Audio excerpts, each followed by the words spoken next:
Hello students, welcome to our YouTube channel OIM hub. ठीक है।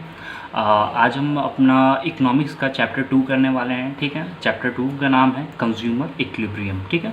तो अब ये कंज्यूमर इक्विलिब्रियम का मतलब क्या होता है? ठीक है।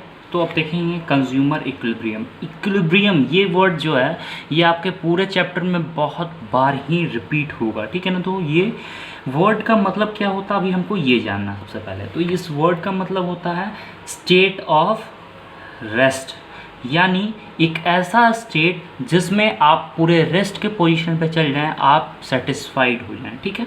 एक एग्जांपल देते हैं। ठीक है। एक एग्जांपल को लीजिएगा कि आपकी मम्मी ने आपको खाना दिया। ठीक है ना। तो आपको भूख जोरों की लगी हुई थी। ठीक है। तो प्लेट में खाना आया, तो प्लेट में अभी एक रोटी था, आपने एक रोटी को खा लिया, आपने एक रोटी को कंज्यूम कर चुके हैं। ठीक है। तो कंज्यूम करने के बाद आपको क्या चाहिए? आपका उतना में पेट नहीं भरा, आपने कहा मम्मा और एक रोटी। ठीक है। तो मम्मा ने एक रोटी दिया, फिर आप और एक रोटी लिए, और आपको भूख लगा हुआ था, आप 3 रोटी खा लिए, फिर और हल्का सा भूख लगा हुआ था, हल्का फुल्का भूख बाकी था, तो आप और एक रोटी खा लिए, 4 रोटी खा लिए, आपका पेट गया भर। अब आप बोल रहे हैं कि अब इससे ज़्यादा मैं रोटी कंज्यूम ही नहीं कर सकता हूँ, आपका पूरा पेट भर गया। मम्मी बोल रही है बेटा और एक रोटी ले लो, लेकिन आप बोल रहे हैं नहीं नहीं। देखते हैं ना, खाना खाते वक्त मम्मी बोलती है अच्छा एक और रोटी ले लो, तो आप कहते हैं कि नहीं नहीं और नहीं खाना, और नहीं खा सकते हम। तो ये जो और नहीं खाना, और नहीं खा सकते हैं हम, ये जो चीज़ें आप बोलते हैं, ये क्यों बोलते हैं? क्योंकि आप पूरी तरह से सेटिस्फाइड हो चुके होते हैं, आप पूरी तरह से फुल हो चुके होते हैं, आप पूरी तरह से मतलब आपको अब खाने और भूख नहीं लगा रहता, आप स्टेट ऑफ रेस्ट में चल जाते हैं। अब भूख आपका क्या हो जाता है? शांत हो जाता है। स्टेट ऑफ रेस्ट मतलब जो आपका जो नीड है वो शांत हो जाना है। ठीक है। ये हुआ स्टेट ऑफ रेस्ट। तो अब देखते हैं, ये तो आपको मैंने आपके बारे में बताया, आपको इंडिविजुअल को लेके बताया, लेकिन अभी कंज्यूमर का बात करेंगे। चैप्टर का क्या नाम है? Consumer equilibrium. तो अब एक कंज्यूमर का बात करेंगे तो अब इसको कैसे डिफाइन करेंगे? कंज्यूमर इक्विलिब्रियम यानी कंज्यूमर कौन? वो जो गुड्स को कंज्यूम करता, वो जो गुड्स को परचेज करता हो कंजप्शन के लिए। ठीक है। तो क्या है? When a consumer spends all of his money income on a different goods in a such a manner that he gets maximum satisfaction, he is said to be in equilibrium। यानी जब एक कंज्यूमर अपना सारा money income different goods में इस तरह से invest करता है, स्पेंड करता है कि उसको उससे मैक्सिमम सेटिस्फेक्शन मिल जाए, तब वो क्या कहलाता है? कि वो इक्विलिब्रियम में है। ठीक है। तो लेट्स एक एग्जांपल लेते हैं। ठीक है ना। कि आपके पास कितने रुपए हैं? 10 रुपये हैं। ठीक है। आपके पास कितने रुपए हैं? 10 रुपये हैं। यही आपका मनी इनकम है। ठीक है। तो आपको क्या चीज़ का नीड है? कि आपको एक चॉकलेट भी खाना है और एक बिस्कुट भी खाना है। बिस्किट भी खा सकते हैं। ठीक है ना। लेकिन आपको बिस्किट उतना पसंद नहीं है, और आपको भी मतलब अंदर से पूरा इच्छा मन हो रहा है कि हमको चॉकलेट खाना है, हमको चॉकलेट का कंजप्शन करना है। ठीक है। तो आपने 10 रुपये का डेयरी मिल्क ले लिया। ठीक है ना।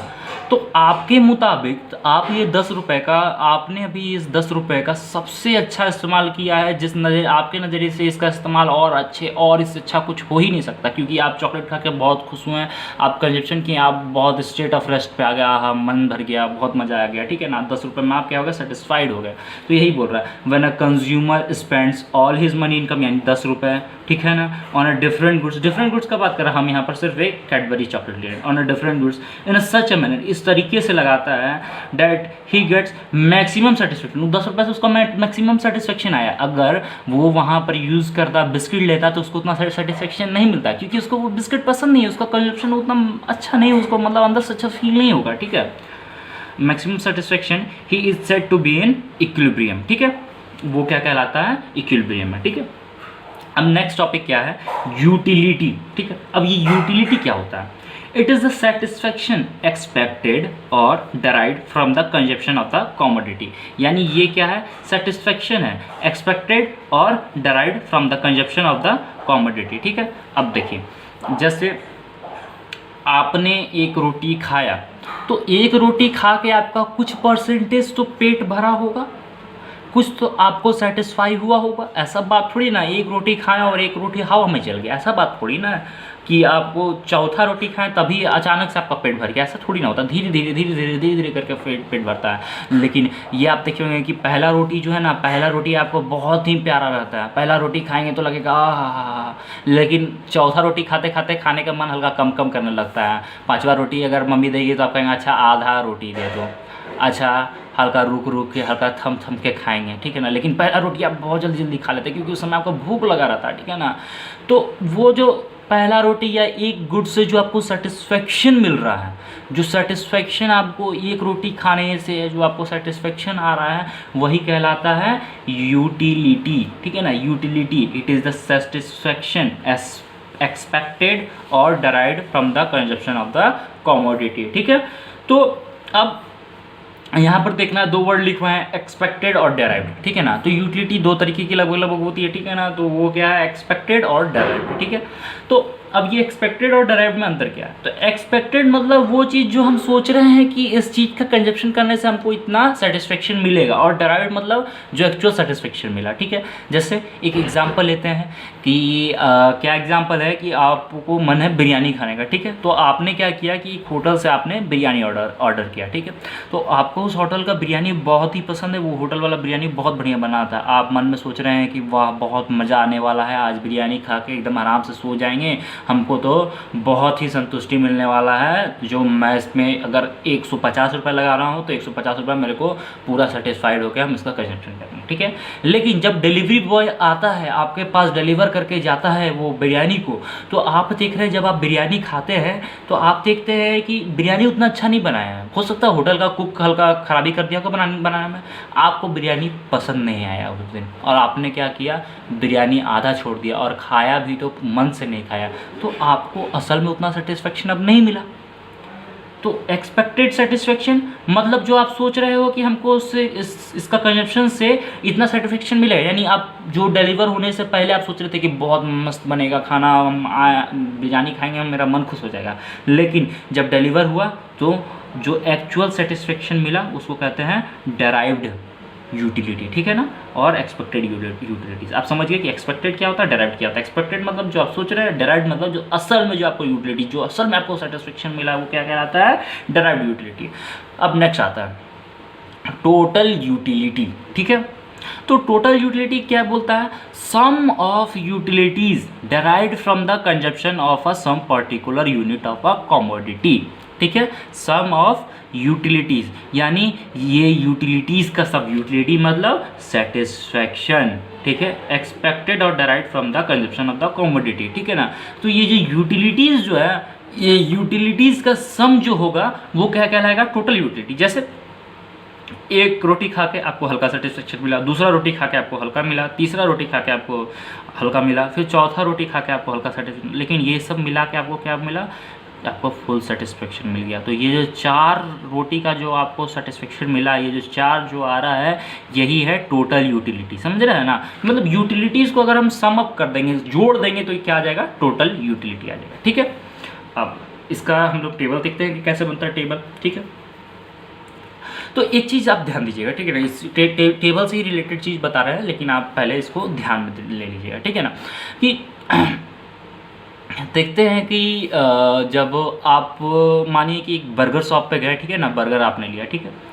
तो आप जब एक बर्गर खाते हैं तो आप एक बर्गर के लिए खाएं, आपको बहुत जोर का भूख लगा हो तो आपने एक बर्गर खा लिया, आपने एक बर्गर के लिए क्या दिया, 50 रुपये दिया, ठीक है। 50 रुपये में आपको हो सकता नहीं मिलता, ज़्यादा रेट होगा, ठीक है ना, हमको पता नहीं है, ठीक है ना, मैं नहीं खाता, ठीक है। तो एक बर्गर आपने लिया, तो एक बर्गर से आपको क्या मिला, सेटिस्फेक्शन मिला, आपने उसको पूरा कंज्यूम कर लिया, ठीक है ना। तो जो दूसरा बर्गर होगा उससे आपको उतना सेटिस्फेक्शन नहीं मिलेगा जितना पहला बर्गर से मिला, क्योंकि पहला बर्गर में ही आपका लगभग पेट भर चुका हुआ है कि नहीं। दूसरा बर्गर से आपको हल्का कम सेटिस्फेक्शन मिलेगा, तीसरा बर्गर से आपको उससे भी कम सेटिस्फेक्शन मिलेगा, चौथा बर्गर से आपको एकदम ना के बराबर सेटिस्फेक्शन मिलेगा। मतलब इस तरह जैसे जैसे आप यूनिट्स, कमोडिटी का जो यूनिट्स है उसको बढ़ाते जाएंगे, आपका सेटिस्फेक्शन कम होते जाएगा। जैसे आपको घर में मम्मा ने रोटी दिया, माँ ने रोटी दिया, तो पहला रोटी आप खाएं तो आपको बहुत ही आनंद प्राप्त हुआ, बहुत ही सेटिस्फाई हुए आप, ठीक है ना। लेकिन दूसरा रोटी खाएं तो हल्का उससे जो पहला रोटी खाने में जो सुख आया था उससे हल्का कम सुख आया, ठीक है ना। थर्ड रोटी खाएं, दूसरा रोटी से और कम सुख आया। चौथा रोटी खा के बस पेट भर गया, अब सुख की समाप्ति हो चुकी है, ठीक है ना। तो इस तरह करने से हमेशा यूटिलिटी जो सेटिस्फेक्शन है वो घटता रहता है, ठीक है। तो अब देखते हैं यूनिट कंज्यूम, यानी 1 2 3 4, यानी 1 रोटी 2 रोटी 3 रोटी 4 रोटी, इस तरह से समझ, ठीक है ना। तो 1 रोटी खाने से हमको यूटिलिटीज यानी सेटिस्फेक्शन मानिए कि कितना मिलता है 10। आप 1 रोटी को 10 आउट ऑफ 10 देते हैं क्या? 1 रोटी खा के हमको 10 लेवल का सेटिस्फेक्शन मिला, यानी हम पूरी तरीके से सेटिस्फाई हो गए। दूसरा रोटी खाएं तो हमको कितना मिला? 8। कितना मिला? 8। उसके बाद तीसरी रोटी खाएं तो हमको कितना सेटिस्फेक्शन मिला? 5। उसके बाद चौथी रोटी जब खाएं तो हमको कितना सेटिस्फेक्शन मिला? 2। हम देख रहे हैं कि ये जो यूटिलिटीज़ जो है ये कम होती जा रही है। जैसे जैसे हम लोग कंजप्शन यूनिट कंज्यूम्ड बढ़ाते जा रहे हैं, यूटिलिटीज़ कम होती जा रही है। और ये देखेंगे अब इतना तक तो हो गया। अब टोटल यूटिलिटीज़ कैसे निकल रहा है? टोटल यूटिलिटीज़ निकलता है कि भाई यूनिट कंज्यूम्ड 1 है तो टोटल यूटिलिटीज़ 10 है तो टोटल यूटिलिटीज़ भी 10 होगी। अब उसके बाद 8 का लेवल पे गए तो 10 + 8 18, ठीक है। 18 + 5 23, ठीक है ना। उसके बाद 23 + 2 25, इस तरह करके क्रॉस पॉइंटेड में चलते रहता है, ठीक है ना। तो ये इसको ऐड करेंगे, इसको फिर इसको जो फाइनल आंसर आएगा उसको 5 से ऐड करेंगे, फिर 23 आया 23 को 2 से ऐड करेंगे, फिर 25। ये आ गया आपका टोटल यूटिलिटीज़ जो आ रहा है आपका, ये इस तरह करके आ रहा है। यानी आपका दूसरा रोटी खा रहे हैं तो उसमें आपको 8 लेवल का यूटिलिटीज़ मिल रहा है और टोटल यूटिलिटीज़ कितना हुआ? 18। अब ये 18, अब यहाँ पर ये 18 कैसे हुआ? 10 तो पुराना रोटी का था और 8 नया रोटी का, है ना। 10 + 8 कितना हुआ जी? 18 हुआ ना। उसके बाद 18 यहाँ पर था, उसके बाद 5 तीसरा रोटी खाएं, आपको कितना सेटिस्फेक्शन मिला? 5 का। 5 तो इस रोटी का हुआ, ऊपर की 2 रोटियां कहाँ गई? ऊपर की 2 रोटियां को ऐड करेंगे, 2 रोटियां का हम कितना रहता है? 18। 18 + 5 कितना हुआ? 23, ठीक है ना। इसी तरह करके सीरीज़ में चलता जाएगा, ठीक है। और आपको एक बहुत ही इंपॉर्टेंट चीज़ बताते हैं कि ये जो जैसे जैसे नीचे चलते जा रहा है, यूटिलिटीज़ घटते जा रहा है, इसको कहते हैं law of diminishing marginal utilities. ये 10 से 8 हुआ, 8 से 5 हुआ, 5 से 2 हुआ। ये क्यों हुआ ये बता चुके हैं, क्योंकि आपका हर एक यूनिट जैसे जैसे आप कंज्यूम करेंगे आपका सेटिस्फेक्शन लेवल नीचे घटता जाएगा। आप हल्का कम सेटिस्फाई इसी तरह का सेटिस्फेक्शन लेवल यूटिलिटीज़ जो है वो घटती जाती है, ठीक है ना। तो इसी को क्या कहते हैं? Law of marginal utility. Law of marginal utilities का क्या होता है? डेफिनेशन देख लेते हैं। Utilities from every new units consumed starts falling, ठीक है ना। तो बस वही बात बोल रहा है, ठीक है। तो ये क्या होता है? Law of marginal utility. अब यहाँ पर बोला जाता है कि ये बताइए कि यूटिलिटीज़ जो है वो हमेशा यूनिट कंज्यूम्ड बढ़ती है तो यूटिलिटीज़ घटती क्यों है? तो इसका एक ही आंसर है, because of law of diminishing marginal utility, ठीक है। आज के लिए इतना ही स्टूडेंट्स। नेक्स्ट क्लास में और हम आगे डिस्कस करेंगे, ठीक है।